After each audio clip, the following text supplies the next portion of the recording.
السلام عليكم ورحمة الله وبركاته. ازيكم يا شباب، عاملين ايه؟ واهلا بيكم في سلسلة جديدة بعنوان CSS Layouts بالعربي. الفيديو ده هو بمثابة مقدمة للسلسلة، نعرف فيها ايه الهدف من السلسلة دي، مين الجمهور المستهدف، وايه سبب تحضيرها في المقام الاول. طيب ليه اصلا اسم السلسلة هو CSS Layouts بالعربي؟ ليه مش CSS بالعربي على طول؟ والله لسببين. رقم واحد هو ان اغلب الناس اوريدي شافت كراش كورسز ل CSS، اللي هي الفيديوهات الطويلة اللي تقعد ساعة او ساعتين مجمعة كل حاجة مع بعض، وفي ناس كتير قوي غلطت الموضوع ده بالعربي قبلها. رقم اتنين، ان اغلب الناس لو اديت لهم تصميم بسيط زي كده هيقدر ينفذه لوحده مفيش اي مشكله، لكن اول ما يجي يضيفه في الموقع اللي شغال عليه هتلاقي الدنيا ضربت منه، تلاقي سيكشن بيخش في التاني، تلاقي حصل اوفر فلوينج وفي سكرول بارز بتظهر في كل حته، وفي الاخر بنوصل لمرحله ان انت فاتح الانسبكت وعمال تجرب اي حاجه لغايه ما تظبط معاك، وفي الاخر هوب كوبي بيست تشتم CSS وشكرا على كده. فبما ان الجزء الاكبر من المشاكل بتقابل الناس اثناء مرحله اللي اوت هي وضع اجزاء جنب بعضها عشان نكون الموقع في الاخر يعني، فالهدف الرئيسي هو اننا نحاول نصلح المشاكل اللي بتحصل دي، نفهم هو ليه اصلا بيبقى ماشي كويس وفجاه الحاجه تضرب مني، ونتعرف على بعض الاساسيات والتريكات اللي لو قدرنا نفهمها كويس هتوفر علينا وقت كبير جدا ومشاكل كتير جدا اثناء الكودينج. طيب هي ايه المشكله اصلا في CSS؟ والله يؤسفني اكون انا اللي اقول لك الخبر ده، ولكن في الواقع هي المشكله مش في CSS نفسه، ولكن في طريقه تعاملنا احنا مع CSS.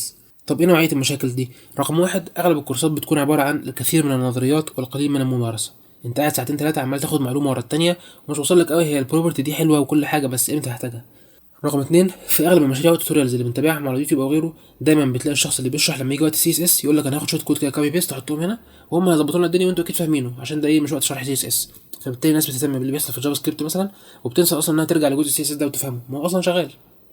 رقم ثلاثة، هو اي لغه برمجه او بلاش لغه برمجه عشان في ناس بتقرص، اي شويه سطور كود بنكتبهم لو رجعنا شويه لورا تحت الكليه كانوا بيطلبوا مننا ان احنا نكتبهم على ورق ونعرف الاوتبوت هيكون ايه في الاخر. طب ده ليه؟ عشان ده مبدأ اساسي في البرمجه بشكل عام وهو البريدكتابيلتي او التوقع، لازم اكون عارف او متوقع بنسبه 90% الكود ده هيطلع ايه. في CSS بقى انا ازعم ان بيكاد يكون اكتر من 50% من الحالات بنكتب الكود وزي تسهيل ربنا ما تيجي بقى هنقعد نجرب لغايه ما تظبط معانا في مره. فدي من اكبر المشاكل في طريقه تعاملنا مع CSS، ان احنا ضربنا بموضوع البريدكتابيلتي دوت او التوقع عرض الحائط، لازم اكون عارف الكود بتاعي هيطلع ايه في الاخر. رقم أربعة هي إن إحنا مش عارفين هي إيه أصلا الديفولتس اللي في اللغة دي، فده بيؤدي لإن إحنا ساعات بنكتب حاجات ملهاش أي لازمة لأن هي الديفولت أساسا، ولكن تيجي بعد شوية تلاقي إن كان ليها سايد إفكت، ليها آثار جانبية بتبوظ الدنيا اللي عملناها دي، زي مثلا لما تيجي عند كل حاجة تروح لها width 100% width 100%، أو تيجي مثلا على جزئية تانية كده تقوم مديلها هايت 500 بيكسل مثلا. كل دي حاجات ممكن ما تاخدش بالك من مشكلتها في الوقت الحالي، لكن أول لما تيجي تحط كومبوننت تانية جنبها سواء على يمينها على شمالها فوقيها أو تحتها هتلاقي الدنيا باظت مننا على طول. او ان احنا بنقعد بالساعات نحاول نصلح مشكله معينه عشان احنا فاكرين ان هي لازم تشتغل كده، والمشكله في الافتراض اللي احنا افترضناه ان هو مش صح. واشهر مثال على كده مثلا هو الكولابسنج مارجنز، وده هنجيلها في فيديو رقم 2 ان شاء الله في السلسله. طيب هنحاول نعالج المشاكل دي ازاي؟ مبدئيا مش هنبقى ماشيين بستايل الكراش كورس اقعد ساعتين ثلاثه على الفيديو لغايه ما تخلصه، لا هنقسمها فيديوهات صغيره وفي كل فيديو هنمسك شكل معين او لاي معين ونشوف ازاي الكومبوننتس بتتحط باكتر طريقه صح ومناسبه من غير ما يحصل مشاكل جانبيه في المستقبل. في بعض الحالات ممكن يكون ليها اكتر من حل، ساعات بيبقى 5 أو 6 حلول مختلفين، هنحاول ان احنا نغطي الحلول دي كلها ونشوف ايه مميزات وعيوب كل حل منهم ونوصل سوا في الاخر لافضل حل نقدر ننفذ بيه الشكل اللي في دماغنا ده. وبافضل حل هنا انا قصدي ان الحل اللي مش هيجيب لي اي مشاكل جانبيه في المستقبل، الحل اللي هو هيصلح الحته دي لكن مش هيبوظ جزئيه تانية في البروجكت بتاعي او المشروع اللي انا شغال عليه.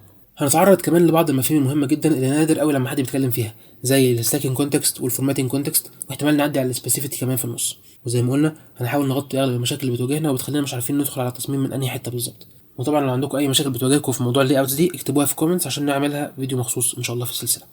الفيديوهات ملهاش ترتيب معين، ممكن تشوفها باي ترتيب براحتك، وهتلاقيني من نفسي ان شاء الله لو في فيديو في النص احتاجنا فيه حاجه قلناها فيديو في البدايات هشير ليه على طول واسيب لك اللينك بتاعه. ولكن مهم انوه ان الفيديوهات كلها بتكمل بعض، يعني انت ممكن تشوف عنوان الفيديو من بره ستيكي فوتر وانت عارف هي هتتعمل ازاي، برضه خش بص مش هتخسر حاجه، لان غالبا محدش بيكون عارف كل الحلول، فممكن تلاقي حل مختلف عن اللي انت بتستعمله ويكون افضل، وفي نفس الوقت واحنا بنشرح ليه الحلول التانية مش انسب حاجه غالبا ده يسمع معاك في مشروع تاني كنت شغال عليه وقعدت تجرب في جزئيه معينه فهتاخد بالك هي ليه باظت منك هناك. ان شاء الله هدفي بعد السلسله دي ان احنا نكون شلنا جزء كبير من اللخبطه اللي بتعرض ليها الناس اثناء كتابتها للسي اس اس. لو حد حابب يتواصل معايا ممكن يبعت لي على الايميل او في الرسائل على الاكس. بس كده اشوفكم في فيديو جاي على طول ان شاء الله. السلام عليكم.